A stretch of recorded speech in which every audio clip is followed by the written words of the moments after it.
በቻይና መጸዳጃ ቤት ውስጥ ተወልዳ የተገኘችው ጨቅላ ሕፃን እናት እየተፈለገች ነው።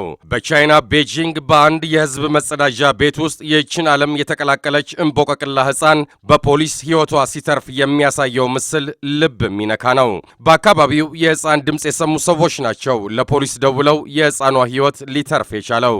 ኪያንግ ፌንግ የተባለው የፖሊስ ኦፊሰር በደረሰላት ጊዜ ጭንቅላቷ ወደ መጸዳጃው እየገባ እንደነበረ ተገልጿል።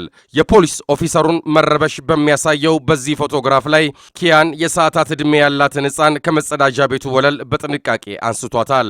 ሕፃኗ ወዲያውኑ ወደ ቤጂንግ ሆስፒታል ብትወሰድም ምንም ጉዳት እንዳላጋጠማት ነው እየተነገረው። በአሁኑ ወቅት የሕፃኗን እናት የማፈላለጉ ሥራ የተጀመረ ሲሆን ሕፃኗ በዚያው በመጸዳጃ ቤቱ ውስጥ መወለዷን የሚያሳይ የደም ጠብታ መመልከቱን ፖሊስ አስታውቋል።